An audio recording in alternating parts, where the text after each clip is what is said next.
제가 선약이 있는데 오늘 저기 토론회 있다는 걸 오전에 알아가지고 시간이 조금 촉박한 사진만 찍고 가려고 그랬더니 토론회가 있으면 저희들 이제 사실 십시일반으로 같이 힘도 보태고 또 관심도 표명하고 가서 또 자료들을 읽어보면서 공부도 하고 갈 겸해서 찾아뵙습니다만 오늘 오면서 처음 보는 관객을 못 뵙겠습니다. 앞에 줄 서서 들어오시기에 오늘 토론회가 그런 정치적 의미가 있는 것이라고 저는 생각하지 않습니다만 많은 분들이 또 그런 의사를 표명하고 있는 것 같기도 합니다. 실제로 민생 문제와 관련된 매우 중요한 현안이기 때문에 모든 국민들이 아마 다 관심 가지고 있는 이슈일 것이라고 생각하고요.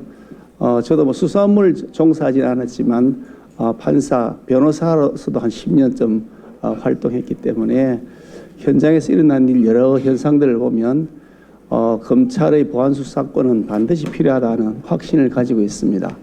또 실제로 검찰이 그동안 여러 가지 정치적인 이슈에 있어서나 또 우리 국민들과의 관계에서 신뢰의 면에 있어서나 부정적 요소가 많이 있었던 건 사실입니다. 그것 또한 부인할 수 없는 것이긴 하지만 그렇다고 해서 수많은 피해자들이 양산될 수 있는 그런 제도가 눈앞에 펼쳐지는데 그것을 손 놓고 쳐다볼 수는 없는 일이다. 일부 검찰의 그런 잘못된 행태 때문에 전체 사법 시스템, 준사법 시스템, 수사 지휘 시스템이 망가지는 것은 결코 눈뜨고 볼 수 없는 것이라는 생각을 가지고 있습니다. 그런 면에서 많은 국민들이 똑같은 의지를 가지고 계신 분들이 60% 이상이다. 최근 그런 여론조사 결과도 봤습니다만 그럼에도 불구하고 오로지 권력만을 위해서 자신들이 장기 집권만을 위해서 혹은 전당대회에서의 당권을 쥐기 위해서 민생은 내팽개치고 국민들이 생명과 안전마저 방기하는 세력들은 반드시 국민적 심판을 받아야 될 것이다. 또 그렇게 되도록 만들어야 할 책임이 저와 우리 모두에게 있다. 저는 그런 생각을 합니다. 그 책임을 완수하기 위해서 앞으로 뚜벅뚜벅 같이 나아가는 그런 자리가 되었으면 좋겠습니다. 고맙습니다.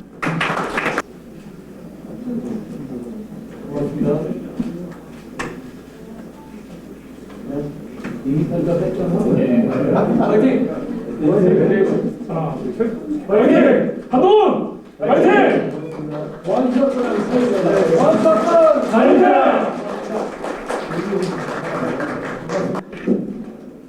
안녕하세요.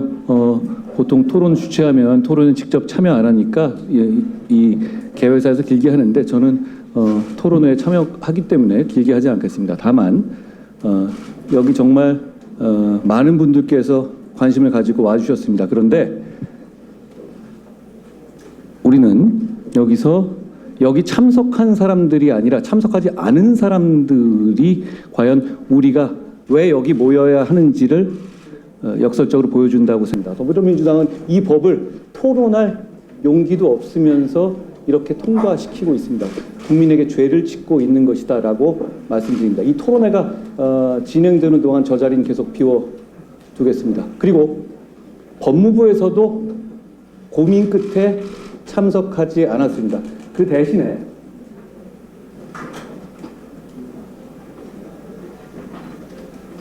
작년 12월에 정성호 법무부에서 이런 책자를 냈고 이걸 오늘 참석하는 대신에 저희에게 보내왔습니다. 죄는 잠 못 들게, 억울함은 남지 않게. 검찰의 보안수사 우수 사례집입니다.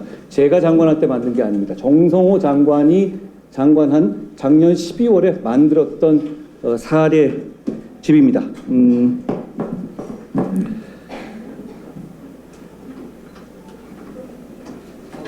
법무부 장관은 이렇게 해놓고 자기는 도망가겠다고 두 손 들고 있습니다. 법무부는 이런 거 발간해놓고 보안수사가 피해자와 시민들에게 얼마나 필요한지를 누구보다도 잘 알고 있음에도 불구하고 이런 거 하나 보내놓고 토론에도 나오지 못했습니다. 오늘 법사위가 통과되고 그리고 내일 본회의에서 이 법이 통과되면 죄는 잠들게 될 것이고 억울함은 남을 겁니다. 그리고 더불어민주당과 정성호 법무부 장관 그리고 법무부 관계자들의 비겁함도 끝까지 남게 될 겁니다. 고맙습니다. 네, 감사합니다. 그러면 오늘 토론에 참석해 주신 분들을 소개하겠습니다. 먼저 오늘 토론을 이끌어 주실 분들을 먼저 소개해 드리겠습니다. 오늘 좌장을 맡아 주신 명지대학교 신유 교수님입니다. 토론자로 이화여대 강동범 명예교수님 참석해 주셨습니다.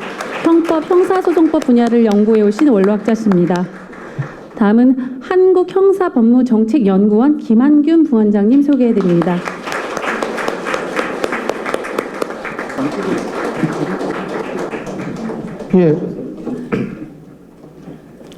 예, 고맙습니다.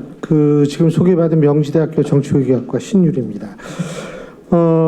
아까 좀 전에 한동훈 대표께서도 말씀을 하셨는데, 사실 오늘 법무부하고 더불어민주당의 요청 고문을 보냈지만, 아직까지는 이 두 분들이 이 양쪽에서 오지를 않고 있습니다.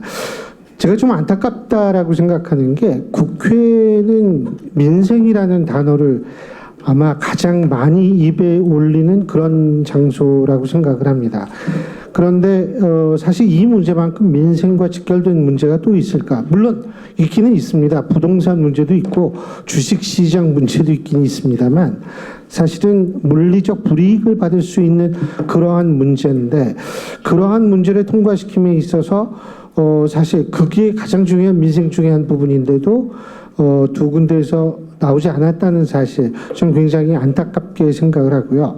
제가 이 말씀 드리는 이유는, 오늘 토론회에서 당연히 보안수사권 폐지 반대 얘기가 많이 나올 것이다라고 생각을 하시는 분들도 계실 텐데, 찬성 의견도 사실 저희가 듣고 싶었다라는 점을 분명히 밝히기 위해서 제가 이 말씀을 드립니다.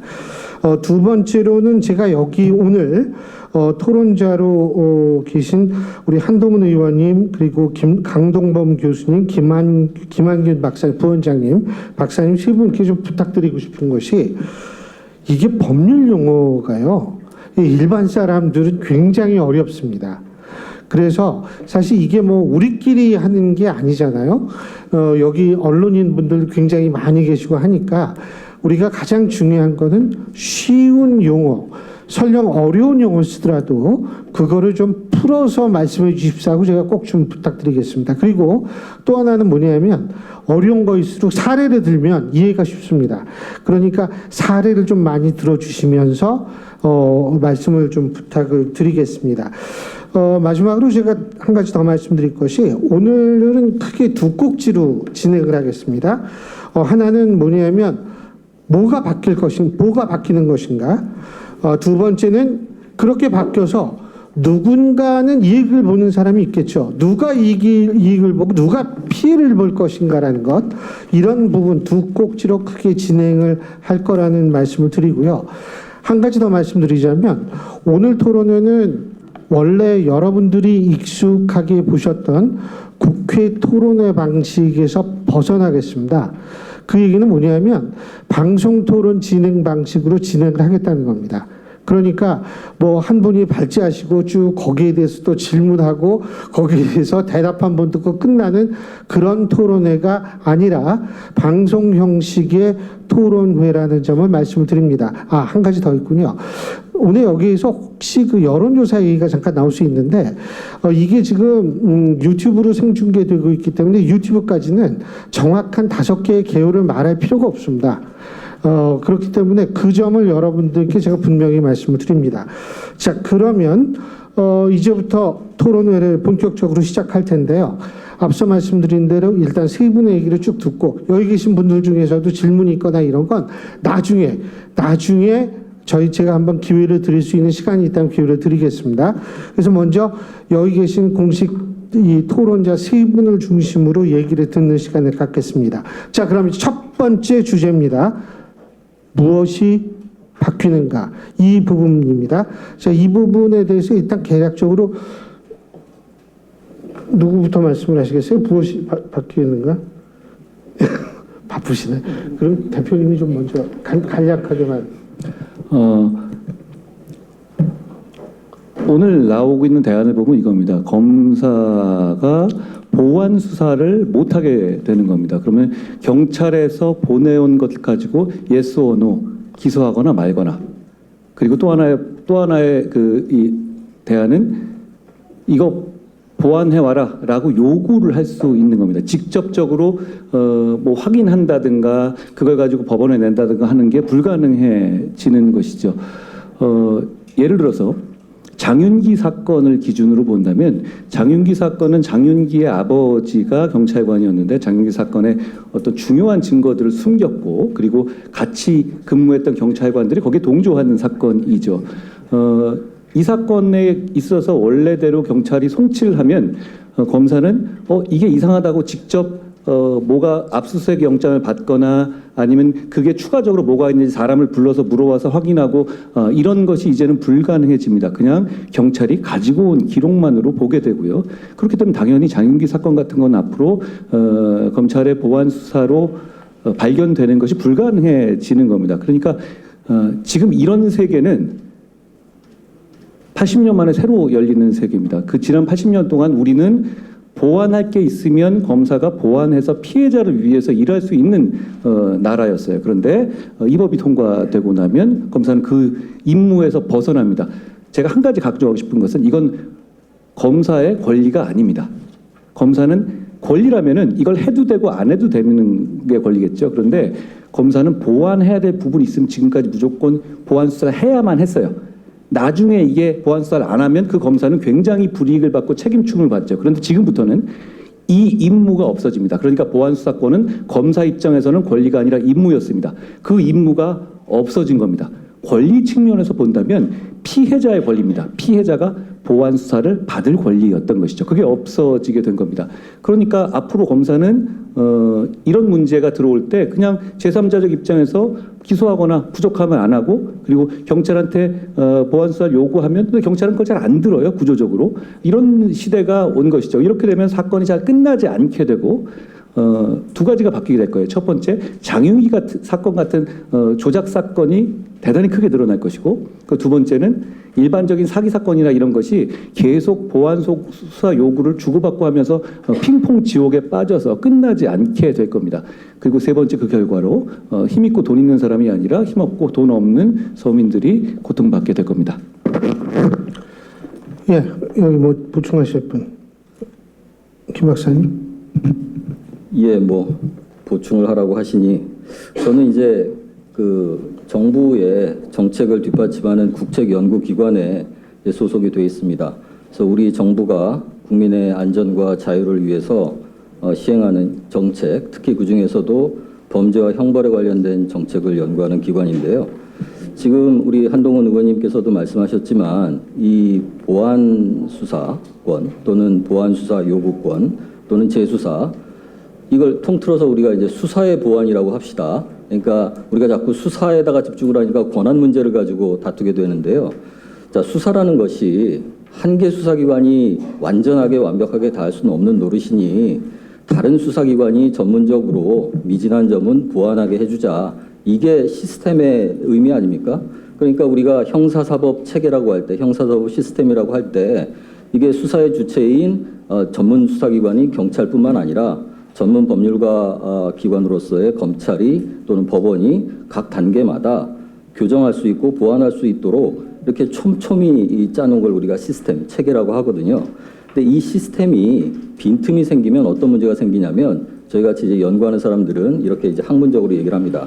뭐냐면 우리가 시스템이 제대로 돌아가지 못할 때 이제 소극적으로는 범죄에 대한 두려움이 생겨요. 국민들 입장에서 볼 때. 우리가 지금 국민을 위해서 개혁한다고 하지 않습니까? 그러니까 국민들 입장에서 볼 때 형사사법 체계 시스템이 제대로 돌아가지 않고 빈틈을 보이기 시작하면 소극적으로는 범죄에 대한 두려움이 높아져요. 그다음에 적극적으로는 퍼블릭 컨피던스라고 하는데요. 그러니까 이 체계에 대한 국민의 신뢰가 떨어집니다. 그러면 범죄에 대한 두려움이 언제 높아지고 체계에 대한, 정부에 대한, 형사사법 시스템에 대한 신뢰가 언제 떨어지냐면 그거는 무슨 범죄율이나 검거율이나 이런 추상적인 수치 때문에 왔다 갔다 하지 않습니다. 뭐냐면 경찰이든 검찰이든 책임지고 수사하고 피해자를 보호해줄 기관들이 그걸 실패할 때, 그러니까 장윤기 사건처럼요.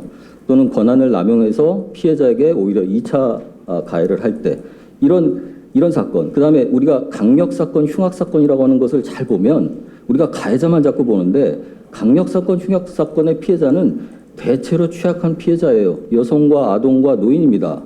그러면 우리가 범죄에 대한 두려움이 높아지고 형사사법 체계에 대한 신뢰가 떨어지는 이 퍼센테이지는 그 1%도 안 되는 흉악범죄, 강력범죄와 예. 1%도 안 되는 그 취약한 피해자에 대한 수사 실패이거든요. 그렇기 때문에 시스템이 있는 겁니다. 그렇기 때문에 한 기관이 그런 빈틈을 메꾸지 못하고 국민들에게 범죄의 두려움을 높이고 체제에 대한 신뢰를 떨어뜨릴 때 다른 기관이 전문적으로 보완을 해주라는 거거든요. 그게 보완 수사권의 의미입니다.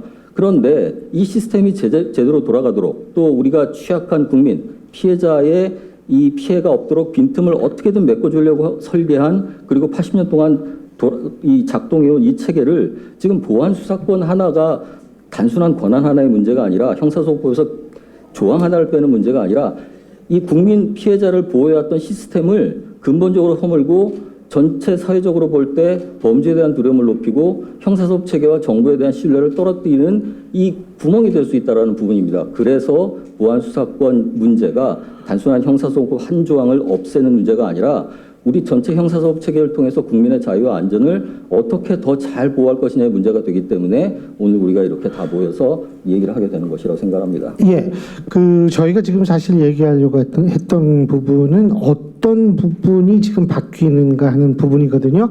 물론 오늘 우리 김 박사님께서 서두에 필요한 말씀을 해주셨는데 아까 얘기로 다시 돌아가서 제가 잠깐 좀 궁금한 게 하나 있는데 여쭤보겠습니다. 교수님, 이거 저도 봤는데 지금 경찰이 긴급 체포하면 검사의 승인을 받아야 하는데 이제는 검사한테 통보만 하면 된다라는 걸로 바뀌는 겁니까? 예, 뭐 제가 요즘 사실 대학에서 법학을 배우고 형사법을 가르치고 한 지가 한 40년 이상이 됐는데요. 요즘 형사법 관련 개정이나 이런 걸 보면서 참 답답하고 참담하고 하여튼 그 심정을 이루 말할 수가 없다는 말씀 먼저 드리고요. 방금 신 교수님께서 이제 말씀 주셨던 과거에는 이제 검사나 사법경찰관이 이제 긴급 체포를 일정한 경우 영장 없이 긴급 체포를 할 수가 있고 이제 사경의 경우에는 이제 반드시 사후에 긴급하니까 이제 일단 체포를 먼저 한 다음에 사후에 검사의 승인을 받도록 돼 있었습니다. 근데 죄송한데 지금 보니까 오늘 오전에 승인권이 유지를 하기로 했답니다. 그러니까 이게 왔다 갔다 하니까 그러니까 이거를 밥 먹고 하루 종일 들여다보지 않으면 참 알기가 힘들어요. 예. 그러면 더 이상 얘기할 필요는 없을 것 같습니다. 예. 제가 이렇게 한 말씀 얹자면 이런 말씀이에요. 사실 이 긴급 체포를 승인을 하던 규정을 슬그머니 통보로 바꿔서 끼워 넣었는데 이걸 제가 법을 보다 찾았거든요. 근데 이걸 슬그머니 그냥 끼워 넣었던 거예요. 그런데 오늘 슬그머니 뺐습니다. 근데 굉장히 큰 이야기입니다. 왜냐하면 경찰이 막 잡을 수 있었던 것을 슬그머니 껐다가 들켰으니 이제 그래 어떻게 찾았지? 하면서 손 털고 만 거잖아요. 저는 이러니까 민주당이 공개 토론이 필요하다고 생각해요. 제가 우연히 이걸 찾았지만 이거 말고도 폭탄들이 많이 있을 겁니다. 대한민국의 사법 시스템을 이렇게 넉마로 만들어도 되는지 저는 이 사례가 정말로 중요한 문제라고 생각해요. 그런데 한 가지 제가 오늘 더 찾은 게 있습니다. 이게 더 흉한 거 하나를 넣었더라고요. 공소기각을 판결로서 할 수 있는 범위를 확 넓혀 놓는 조항을 끼워 넣었습니다. 그동안에 이 얘기는 없었지 않습니까? 오늘 민주당이 아침에 그걸 넣었는데 이건 결국 근데 대단히 불순한 의도가 있어요. 이재명 대통령 사건에 대해서 공소 취소를 막 시도하잖아요. 공소 취소는 1심까지만 가능합니다. 그런데 공소기각의 판결은 2심 이후에도 가능한 것이거든요. 그런데 민주당이 그동안 주장해온 수사가 무리했다고 판단되면 대단히 불확정적이고 재량의 개념이잖아요. 그렇게 되면 유무죄까지 안 가고 공소기각을 판결할 수 있는 범위를 조항을 몇 개 더 넣어버린 거예요. 이게 개정안의 327조에다가 신설을 이렇게 했습니다. 중대한 위법사에 기하여 공소가 제기되었을 때 소추 재량권을 현저히 일탈하여 공소가 제기되었을 때 되게 애매한 얘기 아닙니까? 이미 민주당에 의하면 민주당 사람들을 기소하는 건 다 소추 재량권을 일탈한 거라고 생각하잖아요. 그러면 이렇게 끼워 넣어서 법원을 압박하겠다라는 겁니다. 그러니까 지금 이게 제가 이렇게 말씀드렸어요. 공소 취소가 이재명 대통령이 감옥에 사후에라도 퇴임 이후라도 감옥에 안 가는 플랜 A라면 어제 조정식 국회의장이 얘기한 연임 개헌을 하겠다는 게 플랜 B고, 그리고 이렇게 공소 기각 판결을 넓히자는 게 플랜 C입니다. 대부분의 모든 지금 제도의 동기가 이런 불순한 것으로 의심되고 있는 것이 지금 말씀하시는 우리 김 부위원장이 말씀하신 것처럼 이 제도에 대한 국민의 신뢰를 떨어뜨린다고 생각해요. 이게 어떤 공익을 위한 것이 아니라 어떤 한 사람의 이익을 위해서 돌아가고 있는 것이 아닌가라는 적어도 의심을 불러일으키거든요. 이 부분에 대해서도 저는 뭐 지금 법사위에서 또 논의가 되겠지만 이것도 그냥 넘길 만한 문제가 아니다라는 말씀을 지적해두고 싶습니다. 그 부분에 대해서 어떻게 보십니까, 교수님? 이 공소 기각 조항을 집어넣은 이렇게 이걸 넣었어요. 공소. 갑자기 넣었어요. 사실은 뭐그 입법 절차라는 게 지금 엉망이어가지고요. 그 문제가 심각한데 이 두 개를 이제 새로 집어넣은 것은 뭐 상당한 의도가 보이는 그런 그 관점이라고 보여집니다. 대단히 사실은 이게 이제 이 중대한 위법 수사, 뭐 소추재량권 현저히 일탈 이런 게 사실은 굉장히 이게 이제 판례를 통해서 뭐 구체화되어야 될 문제라서 이렇게 그냥 막연히 금방 이렇게 집어넣었다 뺐다가 할 문제는 아니라고 봅니다. 예, 그 대충 여러분들이 지금 어떠한 내용이 담겨져 있는지는 언론을 통해서도 많이 보셨고, 그리고 지금 한동훈 의원님께서 말씀하신 새로운 부분에서도 여러분이 말씀을 다 들으셨을 텐데, 그렇다면 이제 본격적으로 과연 누가 이익을 보고 누가 피해를 볼 것인가 하는 부분에 대해 얘기를 할 텐데, 이게 지금 가장 중요한 건 보안 수사권 관련. 근데 이게 대표님 그 공소 취소 문제, 공소 기각 문제는 보안 수사권 말고 형사법 개정안에 포함되어 있는 거니까 이거 조금 다른 주제죠. 그러니까 연결이 될 수 있나요? 그러니까 검찰의 수사를 완전히 없애는 예. 조항으로 보안 수사를 없애는 게 지금 주잖아요. 예. 그런데 이제 중간에 디저트 같이 이렇게 들어간 거예요. 예. 근데 이 디저트가 그냥 디저트급이 아니라 완전히 또 새로운 국면이 되는 것이고, 그러니까 이게 지금 보안 수사라는 거가 폐지하냐 아니냐는 거 가지고 엄청난 사회적인 논란이 있었죠. 저는 이 조항은 그 급의 문제라고 생각해요. 그런데 그게 마지막 날 쓱 들어간 거예요. 어떤 공론화 과정과 논의도 없었지 않습니까? 그러니까 이 형사사법 제도가 이렇게 바뀌는 거가 되면 이 대단히 정합성도 문제가 되고 사람들이 이걸 신뢰할 수가 없게 되겠죠. 그러니까 이건 말씀하신 것처럼 그거하고는 별개인데 별개의 핵폭탄을 또 이렇게 끼워 넣은 거예요. 아무도 모르게. 그래서 이 누가 이익을 보고 누가 피해를 보는가 하는 부분을 우리가 논할 때 일단은 보안 수사권 얘기를 하고 그 부분은 나중에 따로 한번 짚어보는 그런 시간을 저희가 갖는 게 합리적일 것 같아서 제가 그 말씀을 여쭤본 거고요. 자, 누가 이익을 보고 누가 피해를 보는가? 뭐 누구든 어떤 법이든 이익을 보는 사람이 있고 피해를 보는 사람이 있죠. 하지만 그 피해를 보는 대상자와 이익을 보는 대상자가 사실은 사회적 이 분류 기준에 의하면 힘의 유무에 따라서 이게 달라지면 이게 문제가 되니까요. 이 부분에 대해서 좀 얘기를 해보겠습니다. 우선 김 박사님은 누가 이익을 보고 누가 손해를 본다, 피해를 본다라고 보십니까? 오늘 토론의 제목이 범죄자의 편에 설 거냐고 묻고 있지 않습니까? 결국 예.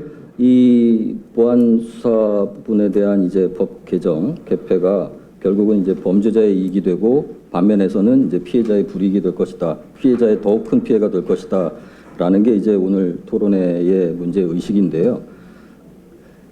예컨대 이제 이 보안 수사 폐지, 그러니까 검사의 수사 권한에 대한 그 전면적인 폐지를 주장하는 분들도 역시 국민의 이익을 위해서라고 주장은 합니다. 그러면 그분들이 생각하는 국민의 이익이라는 것은 권력을 남용할 수 있는 검찰의 권한과 그 물적 기반, 인적 기반을 완전히 박탈함으로써 결국은 국민에게 도움이 된다는 것인데 정작 국민의 입장에서 볼 때는 이건 매우 막연하고 추상적이고 손에 잡히지 않는 이익입니다. 반면에 보안수사권 폐지에 대해서 우려하는 입장은 역시 국민의 이익을 위해서 우려를 하고 있는데요. 피해자, 즉 검찰과 경찰의 적절한 이 보호 서비스가 없이는 보호를 받지 못하는 취약한 피해자가 바로 그 국민 아닙니까? 그러면 그 국민의 입장에서 볼 때는 그런 시스템적인 장치들이 보안수사요구권으로 대표되는 그 장치들이 허물어질 때 결국 이익을 보는 것은 국민이 아니라 즉 피해자가 아니라 피해를 보는 게 피해자가 되는 것이죠. 그리고 이 피해를 보는 국민에 대해서 이 보안수사권 폐지에 대한 보완책을 내놓는 분들도 얼마나 막연한 생각을 갖고 있는가 제가 하나 더 지적을 하고 싶은데요. 예컨대 이제 민주당 안에서는 이 피해자 보호 조치의 강화를 이 염두에 두고 예컨대 뭐 7대 사회적 약자 범죄에 대해서 전권 송치를 규정했다고 하지 않습니까?